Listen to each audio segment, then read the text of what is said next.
How's it going, YouTube? Got FourthStarTCG here, back again. No script, no green screen, giving it to you straight facts about the Pokemon hobby. So today we're getting into it. We're digging into the weeds here. We're doing a video on a topic that is a huge point of contention in the Pokemon card hobby today, and it's really something that I felt deserved its own video. And it is good old Hidden Fates. This is one of the most exciting sets that Pokemon has ever printed, and it's a really cool set. It's got a lot of interesting stuff in it, and it's really interesting to talk about in terms of its long-term trajectory in the hobby. So that's basically what this video is going to be on. It's going to be on the short and long-term trajectory of Hidden Fates. I'll give you a little bit of the history of it.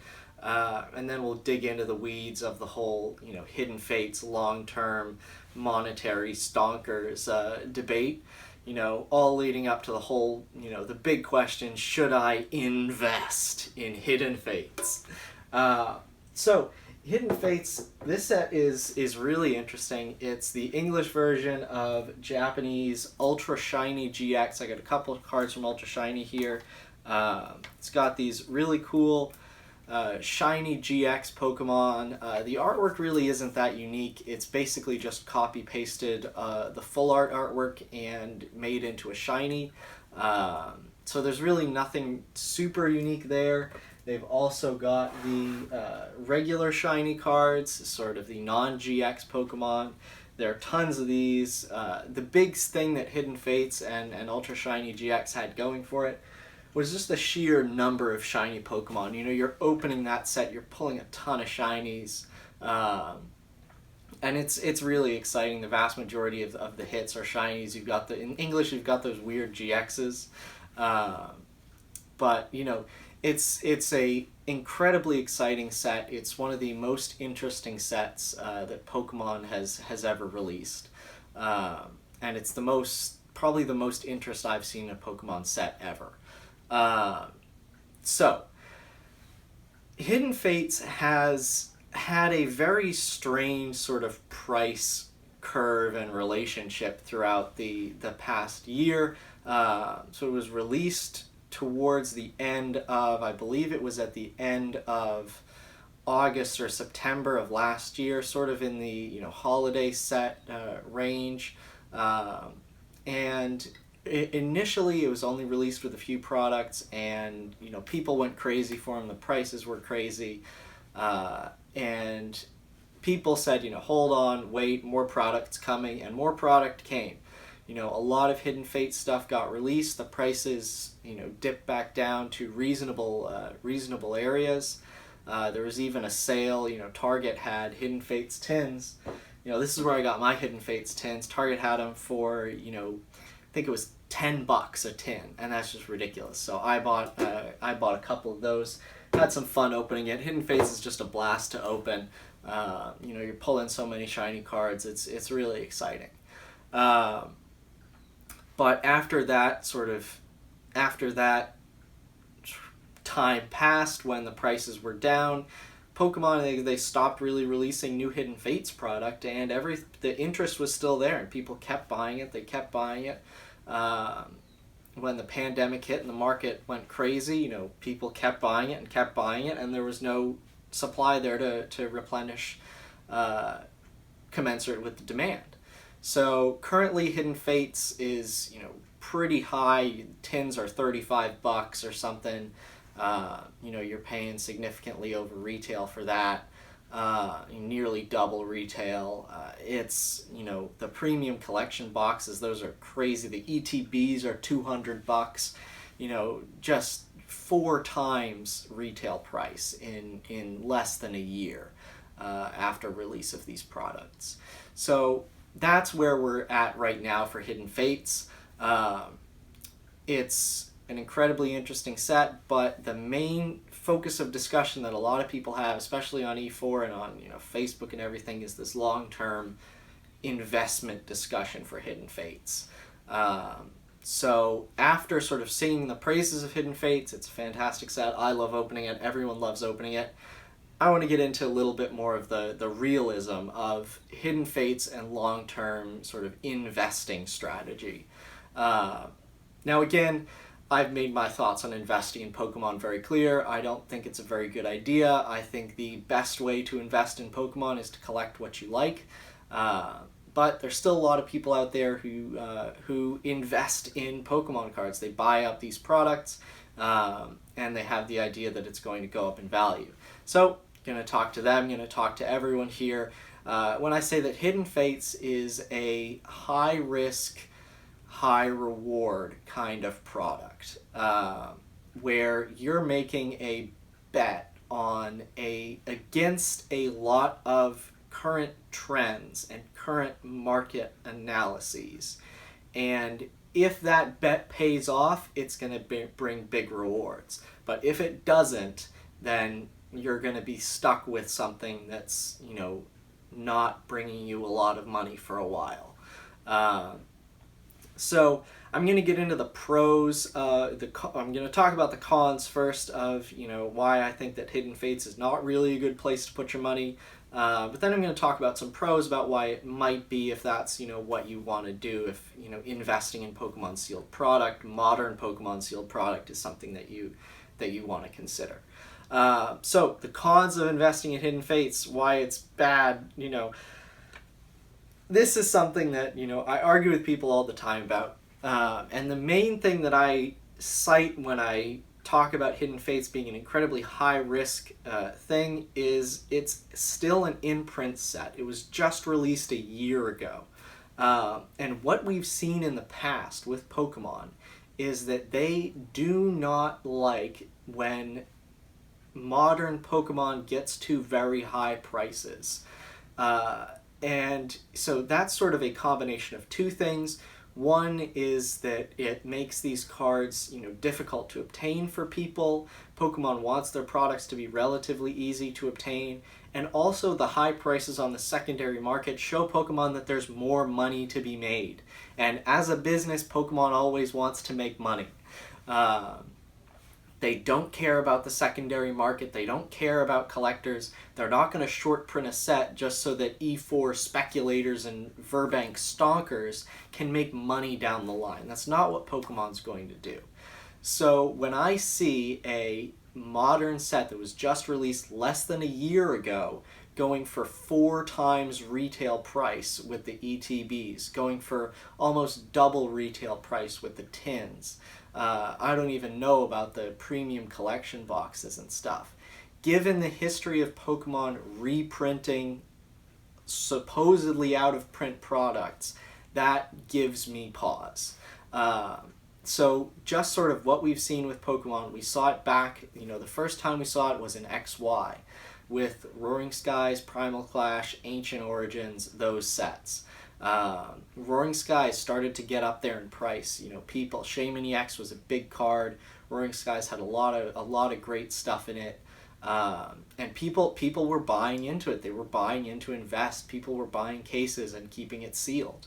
And Pokemon didn't like that. They didn't like the prices. They knew there was more money to be made. So a massive reprint of Roaring Skies, Primal Clash, and Ancient Origins hit the shelves. And, those sets were supposedly out of print. I don't know if Ancient Origins was out of print at the time, but Primal Clash and Roaring Skies were out of print. And they got reprinted to such a degree that, these sets are 4 to 5 years old, and the booster boxes are still available at retail price. Or slightly over, paying $100, $110 for a booster box. Meanwhile, one set before that, you're looking at Phantom Forces, that's, $500 plus for a booster box or something like that. Flash Fire, Furious Fists, even those are much higher in price. And so that's sort of the main thing that we've seen before is when prices get too high, when the demand gets too high, when there's money to be made, Pokemon prints it again. And that wasn't just a one-time thing with XY. We're seeing it recently. There's going to be a reprint of Ultra Prism booster boxes. Now, Ultra Prism isn't exactly a hard set to find because what happened was Pokemon did a short print of the booster boxes, but they did a significantly larger print of all of the other products, your 3-pack blisters and stuff. So like packs of Ultra Prism aren't that expensive because you can just buy them from the 3-pack blisters. Cards aren't that expensive either. But the booster boxes are several $100s. So Pokemon said, wait, reprint. So Hidden Fates, it's not the same as Roaring Skies, Primal Clash, Ultra Prism, that kind of stuff. It's a holiday set, a special set, where it's made into these products, and we've never seen demand like this for a special set. We've had Generations, we've had Shining Legends, Dragon Majesty, and Hidden Fates. And the demand has, not really always been there for that kind of set. Generations, you could still buy those for the longest time, those Generations pin boxes. Shining Legends, most of Shining Legends is still available for retail price today or slightly above it. Dragon Majesty, I think, maybe that had a little bit of a shorter print run. So it's not, I don't want to say that Pokemon will do this. They will reprint to demand, but we've seen it before. And Pokemon's already shown that they're willing to reprint Hidden Fates. We don't know if it's just a matter of finding the time and the space to reprint Hidden Fates, or whether they're not going to do anymore. We know about a small tin reprint wave in September. More product is coming for Hidden Fates, but we don't know beyond that what's going to come. So that sort of uncertainty is something where I say, all right, I don't know where this is going. Pokemon can flood the market. They can do an evolution style. Evolution is obviously the worst case scenario, where it's so overprinted that 5-6 years after release, it's going to be selling for the exact, or was it released in 2016? So 4 or 5 years after release, it's going to be selling for basically the exact same as release prices. They're sticking it in Sword and Shield boxes. It's crazy. So the point of evolution is just to say that Pokemon they can make an amazing set. Just because Hidden Fates has shinies in it doesn't mean it's going to be immune to overprinting. Pokemon literally reprinted base set Charizard in Evolutions, and it still hasn't increased the prices 4 to 5 years down the line. So that's just sort of the cautionary tale that I look at. And this is why I say it's a high-risk proposition, is because if Pokemon prints more, you can be screwed. But if they don't print more, you can win big. On these kind of things, I err on the side of caution. I say I don't want to touch that stuff when it's this volatile, when it's so susceptible to Pokemon just coming in and saying, we're going to print 100,000 new ETBs and, flood the market or something like that. And that's certainly possible, as we've seen in the past.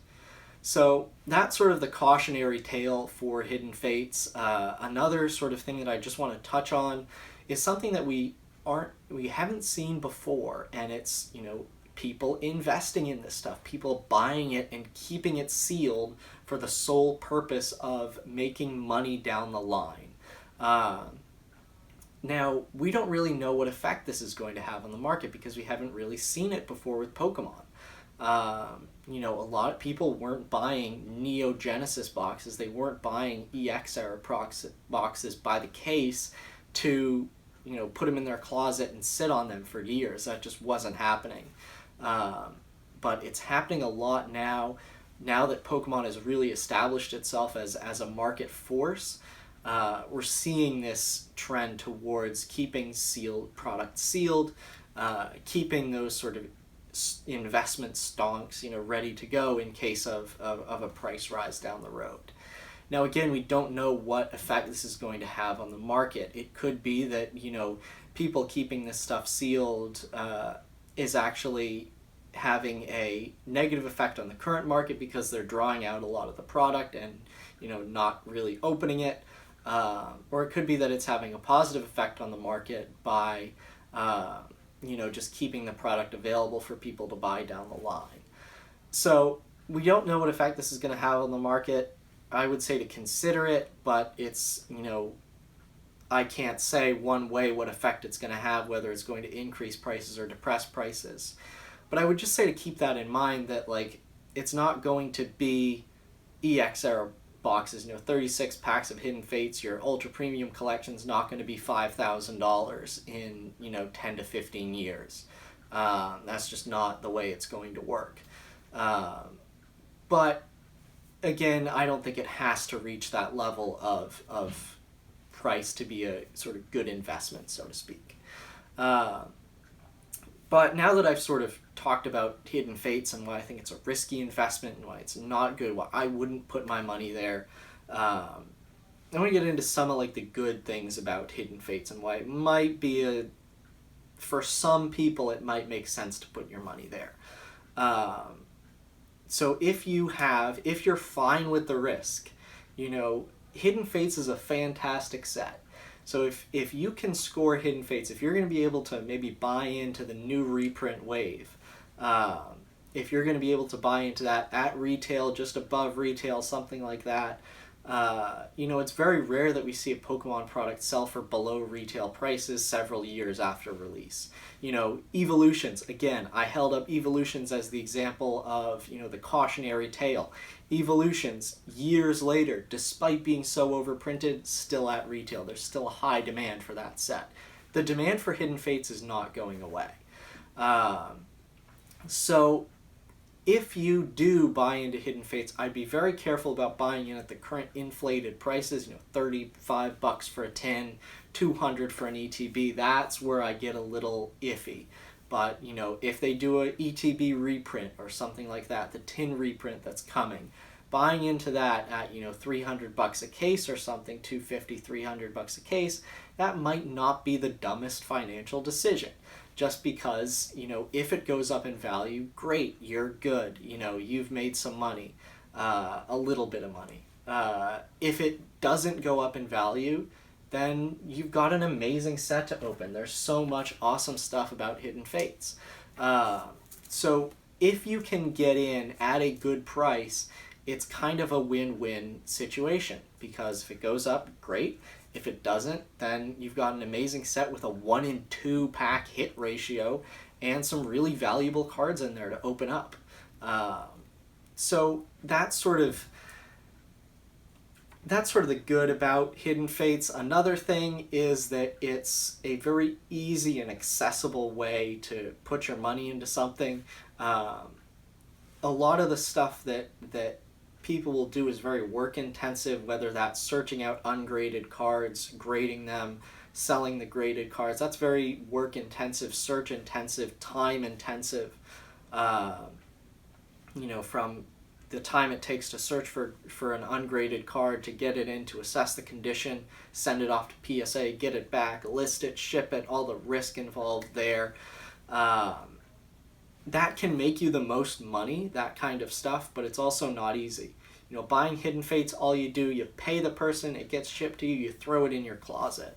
So if you want to invest in Pokemon, again, and you don't have any time to buy what you like and to spend time in the hobby, but your only concern is to make money, then Hidden Fates might be just the perfect place for you. You buy it, you throw it in your closet, you forget about it, and maybe, just maybe, if Pokemon doesn't print it to oblivion 10 years down the road, it might be interesting.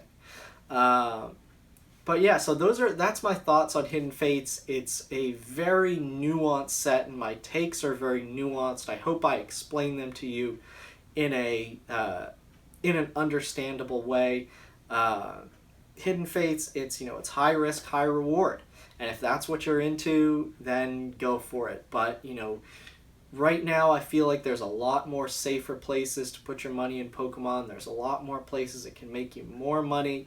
And, I try to put my money, I try to put my collecting and my collecting focus into what I like. And that's made me a good amount of money so far. And, I'm not changing that strategy. I have no Hidden Fates. I'm not buying any because I don't like it. I mentioned earlier, I think the artwork's a little boring. So even if Hidden Fates is going to go crazy, I'm not buying it because I don't like it. And that's the best way to invest in Pokemon, is just to buy what you like. So thank you guys very much for watching. Be sure to like and subscribe, and stick around for more videos.